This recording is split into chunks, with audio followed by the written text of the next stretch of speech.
जाग्यो है, नेपालगञ्ज जाग्यो। अब पश्चिम नेपालभरि सबैजना लाग्नु है। नेपालगञ्ज यहाँ नेपालगञ्ज जाग्यो, पश्चिम जागिसक्यो है। अब पश्चिम नेपालभरि लाग्नु होला। जय माटो, जय श्रमदान। नेपालगञ्जबाट है हामी जय माटोको तर्फबाट चाहिँ हामी यहाँ अहिले आज सेतु विकास चोक नेपालगञ्जमा सरसफाई श्रमदान गरिरहेका छौँ। आज हाम्रो ल जय माटो नेपालगञ्जमा है हामी नास्ता खाँदै। नास्ता कहाँ यो तपाईँ श्रमदान? जय माटो श्रमदान, जय श्रमदान। तपाईँ श्रमदान गरेर खाएको नगरेर खाएको?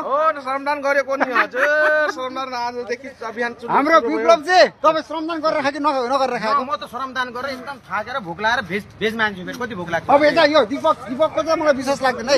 दिपक श्रमदान नेपालगञ्ज है हामी बाँके नेपालगञ्जको संयोजक उहाँ नै हुन्छ। आजको कार्यक्रमको व्यवस्थापक उहाँ नै हुनुहुन्छ। हाम्रो बाँके जिल्लामा हामी श्रमदान प्रत्येक वडामा प्रत्येक गाउँपालिकामा हामी जान्छौँ। तपाईँहरूको गाउँ टोलमा श्रमदान गर्नु छ भने हामीलाई फोन गर्नुहोस्। हाम्रो फेसबुक टिकटकमा नम्बर सहित हामी छ है। सबैले सम्पर्क गरे हुन्छ। हामी सबै बाँके जिल्लाको सबै श्रमदाताज्यूहरू अगुवा श्रमदाताज्यूहरू सबैजना हामी आउँछौँ। ल ल ल है हाम्रो दिलजी तपाईँ श्रमदान गरेर खानु भएको छैन? श्रमदान आमामा ल यतिले पुग्छ तपाईँलाई कि अझै थपिदिने हो? हजुर ल है थपिदिनु भयो ल्याएर उहाँलाई के अरे ई सेवा गरिदिनु होला है। तपाईँको ई सेवा नम्बर दिनु होला। सहयोग आउँछ तपाईँलाई। ल यता म्याडमहरू है ल है किन श्रमदान गरेर आज थाकेर यतिले त पुग्दैन है। तपाईँको च्यानललाई यतिले पुग्दैन है।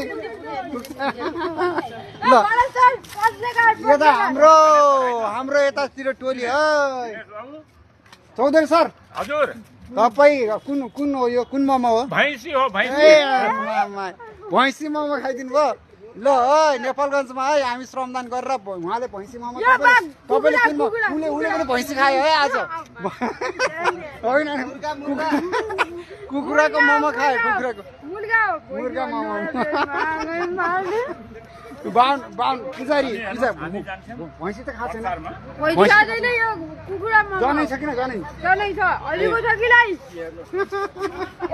ल म्याडम तपाईँले उहाँले बाँके जिल्लामा श्रमदानको लागि हँसिया सहयोग गर्छु आज पानी हँसिया सहयोग गर्नुहुन्छ उहाँ आसी र पानी पनि सहयोग गर्नुभएको थियो आज।